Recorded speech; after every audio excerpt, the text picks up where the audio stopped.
Hi everyone. So there's so much that God has been revealing to me, and it's just been really hard to keep it in. But I'm finally realizing some of the stuff that was confusing me in the past. Like I know that God told me to say about the Japan economic boom, but it was like a test. It was a test because he told me he was gonna remove the fear of man from me. And so some of the things that he makes me do and that he's calling me to do are really crazy, and I'm gonna look like a fool for doing them and for saying them. And he said, that's me testing you, that's me trying you, and you have to be so full of faith in what you believe in that you're willing to die for it, and you're willing to stand up against everybody who says no and everybody who says otherwise. And that's why when God starts to test you, when God starts to try you, we have to be so confident in what he's saying to us, even though it doesn't make sense to us. Even it doesn't make sense to me, and yet he still makes me do it. And yet when I do it, it's so much easier than I thought it could be. And that's the reward for obedience, he said. Is it may seem like it's hard, it may seem like it's gonna be impossible, and like it's crazy, but he's gonna make it so much easier than we ever thought it could be. So what God's calling me to do now is basically leave San Diego. He said he's calling me out of San Diego, and it's just gonna be for a few days, I think. But I don't know where I'm going. I don't know who I'm gonna meet up with. I know it's gonna be in LA, and that's it. And I don't know what's gonna happen there. I think that what God told me about the two witnesses is he kind of like tricks me. He thinks he's such a okay, so he makes me think one thing, and then it turns out to be like the opposite. And I'm like, why are you doing this? And he says, because it's part of the trap that we're building. And so I don't really understand what this trap is, but he's making one. And he told me that there can only be two witnesses, but they have to be the two people that are with God at all times. And he's been revealing to me the levels of heaven, and the level that there's three levels. There's the heavenly realm, where all the angels and all of our human spirits are right now in the present, who are alive right now. And then there's earth, which is the physical manifestation of what's in heaven. And then below that is Sheol, or the spirit realm, where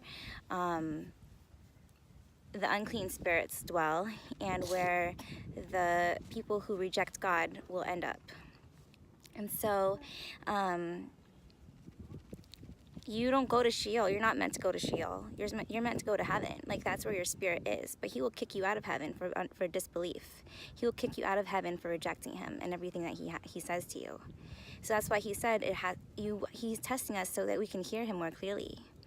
And only when you can hear him and are willing to obey him completely is when he's going to let you enter the promised land and all of his promises. And he's going to fully manifest his glory on the earth, which is what he promises to do in the book at the end of Revelation. That was my kid, sorry. He's getting upset. I'll keep walking.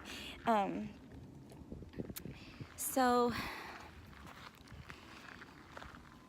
there can only be two witnesses. There can only be the two people who are in front of the Father at all times. And that's the Holy Spirit, and that's Jesus.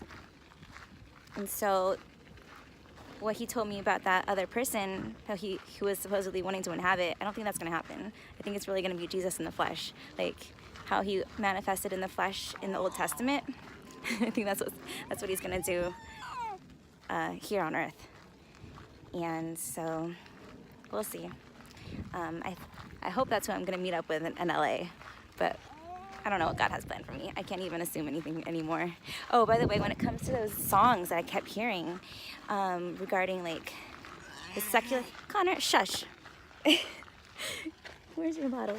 When it comes to the I kept hearing the song from Sleeping Beauty, the one where she's dancing with the prince, but she doesn't realize it. And she thinks that she's just dancing with the little owl dude. And she's singing, I know you, I walked with you once upon a dream. I know you, that gleam in your eyes is so familiar, a gleam. And I know it's true that visions are seldom what they seem. But if I know you, I know what you'll do. You'll love me at once, the way you did once upon a dream. Connor, come on.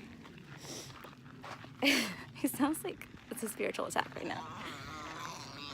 You know what? It might be a spiritual attack, actually. He sounds really crazy right now. He doesn't usually sound like that. Okay. Anyway, so yeah, those words, the lyrics in those words were, I didn't really realize what I was saying until I was like saying them. And when I realized what I was saying, I was like, whoa, okay. So I guess the visions that I had were not really what they seemed. Does that make sense? Anyway, I'll cut this loose right now so I can take care of my kid. Bye. So I'm not driving. I just had to come to my car because I'm under spiritual attack like you would not believe. It's just, I have nowhere to go except my car. I mean, I guess I could go walk around, but it's more convenient to just sit here. So, yeah, my kids got sick all of a sudden on Sunday, both my kids, and my dad is in town, and so, like, he's doing stuff upstairs, so that's why I was kind of distracting. But anyway, so, oh, and then, so for the longest time, God had told me, Anna, keep your friends close, but your enemies closer. And I thought I knew what he meant by that, but last night, he totally pulled one on me. Like, I thought that I was going to be, like, in an inquisition or something like that for what I've been sharing on here. And the inquisition was actually from my friend, like, from a really close friend of mine. And she had me under such spiritual attack through text messages. She was just texting me, and it was planting that seed of doubt that caused, that was what God told me on Sunday. That was what kept me from receiving the fulfillment of what I was expecting. But I also think that was just another test, because what he told me back in January about when I started my 40-day fast, he told me there was going to be a surprise at the end of it. And I thought that surprise was going to be the economic boom in Japan, because he had brought me to a bunch of investors and an investing academy. And he was teaching me he was telling me he was going to help me bring wealth to the nations. And he was telling me who to invest in and blah, blah, blah. And so then nothing happened from it. And I was so confused. Like, I was like, God, what happened? Like, that was the big surprise, I thought. But the big surprise was actually revealed that night. And I didn't even realize it until today when I was exercising. But I can't share it yet because he hasn't given me permission to release it. But I was like, it has to do with that whole keep your friends close and your enemies closer. And I wouldn't have realized it if he hadn't have allowed that spiritual attack on me from a very close friend of mine. And what he revealed to me was the spirit of doubt, and it has a name, and that name is Jezebel. And so that's what the Jezebel spirit is. It's the spirit of doubt. That's what the serpent of old was, when the one that was cast out of heaven. It was the Jezebel spirit. And it was because she or he, I don't even know if it has a gender, but that was what tempted Eve with doubt. Hath God said, thou shalt not? Like, that's the spirit of doubt. And also, when it comes to the book of Revelation and the mark of the beast, because God had told me the Jezebel spirit was that beast that was ascending out of the pit. That's a Jezebel spirit, and that's also going to be the mark of the beast. And he actually showed it to me last night during a worship. I go to this Tuesday night fellowship, and the fellowship, while I was there, I was praying over somebody who needed deliverance, and God showed me there was like a clamp around this person's heart, and then I saw like this needle. I thought it was like a stinger, and it kept going like this into her heart. But then I realized it was a tattoo gun, and this spirit of doubt was afflicting her with this tattoo gun, and it was tattooing stuff onto her heart. Doubt, it was tattooing doubt onto her heart. It was tattooing memories from her childhood, memories from the past relationships, that kind of thing. It was tattooing those things onto her heart, and that was the mark of the beast. God told me that's the mark of the beast, and if you have that mark on your heart, you cannot enter the promised land. And so that was what I was able to share with some people last night, and that's what I feel like God wants me to share with all of you, is that the mark of the beast, when it says 666, like when you put the 666 together, it forms like that looping figure, right? And it's like the underwater beast. It's like that snake, that underwater snake, and I believe that's Leviathan as well. Like Leviathan, Satan, the big dragon that was cast out of heaven, and the Jezebel spirit. I believe it's all one and the same. I think that's what God's revealing to me. And so that mark of the beast that's on our hearts, we have to remove it through cleansing, through purity, through testing. And God wants us to have pure gold hearts of gold, and hearts of pure gold. He doesn't want to be biting into you and finding it's just a penny plated with gold. And that's actually what he's told me about some people that I know. He said, I've bitten into them, and some of them are pure gold, and some of them are just a gold-plated penny, and I spit it out of my mouth. I don't want anything to do. What do I need with a penny when I have pure gold? That's what he told me. And so back to that Annie's thing, because I had to stop my recording in the middle, but I wanted to read the lyrics to that song. It's the one that's called Annie's song, and it's, you fill up my senses like a night in a forest, like the mountains in springtime, like a walk in the rain, like a storm in the desert, like a sleepy blue ocean. You fill up my senses, come fill me again. Come, let me love you, let me give my life to you, let me drown in your laughter, let me die in your arms, let me lay down beside you, let me always be with you, come let me love you, come love me again. Like, this was God calling to me and telling me how much he loves me, and and he told me in the past, I want to make you laugh every single day, and he does. And he told me, when it says, let me die in your arms, like that's how I saw myself dying, was in his arms, literally in his arms. And I'm so, like, when it comes to the two witnesses thing, I'm confused about it, because on one hand, I'm like, God, are you really going to be Jesus in the flesh? Like, you're really going to be here on earth? Or is it just going to be me walking around with a person? I don't know. Or is it going to be like just me? And then, no, I don't know. I don't think it can be just me. Like, there has to be two witnesses. But the other witness has to be Jesus. It can't be anybody else, because we're the only ones that see God the Father in all times around his heavenly throne. I know I'm getting to the heretical talk right now, so yeah. I don't know, guys. I'm just waiting for God to reveal more stuff to me. So hopefully, I'll be able to. And here I'll link below all the ways that all the songs that God was talking me through, so you can read the lyrics and be like, that's crazy. Like, one of the songs was Halo by Beyonce. Oh, and then the one that you guys are gonna be thinking like, this is insane, is a song by Rihanna, like featuring Nikki Minaj. And I'm not gonna read it for you guys, you can read it yourself, but basically he said that I was the Rihanna part and he was the Nicki Minaj part, and well, except where it says girl, it's not supposed to say, when it says girl, just ignore that part. But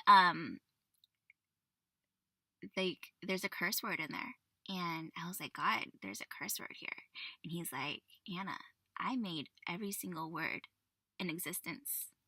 Me, I made those words. I'm God. I can use it if I want to use it. Like, I can do whatever I want to do. Like, don't limit me. And so I feel like we've been limiting him, and that's what he meant by that song. Okay, so just go ahead and look up that song, Fly by Rihanna. Okay, bye. I'm just going to be adding a little bit more to the last two videos because, and it's kind of like a compilation of what I shared yesterday and today. So there's one more song I wanted to talk about, which was, I had asked God, how do you see me? Or what am I like to you? And he said, Anna, you're like my most precious perfume that fills up my senses. And as soon as he said that, I had that song, You Fill Up My Senses, running through my mind. And he was like, sing it to me. And so I started to, but then I couldn't remember all the words. And then, so I Googled the lyrics, and I couldn't remember the song. I just knew that it started with You Fill Up My Senses. And so when I started to read the lyrics, I was like, oh my gosh, wow, this is so beautiful. Because I love nature. I love hiking and camping and doing all these outdoorsy things. And so it was just describing all the, like, complete nature. And it said, I want to drown in your laughter. I want to die in your arms. And like, that was how I saw myself dying, was wrapped up in the arms of Jesus. And so there's just, and then that song was stuck in my head for another 2 days. And as it was playing through my mind, I finally was like, I'm just going to do more research on this song. And I found out the name of the song is Annie's song. And Annie's my nickname from when I was a child. Like, my mom would always call me Annie. And then I did more research. And the guy who wrote it, he wrote it in like 10 minutes on a ski lift. And when I was in 2008, when I was in the military, I started to depart from my Christian upbringing. And when that happened, I had a terrible skiing accident, and I tore my ACL and meniscus. And since then, I had a surgery like a couple weeks after that, but then it was a failed surgery because I didn't listen to, God was trying to get my attention and I wasn't paying attention. And so it was 4 years later until I had a reconstructive surgery to fix all that.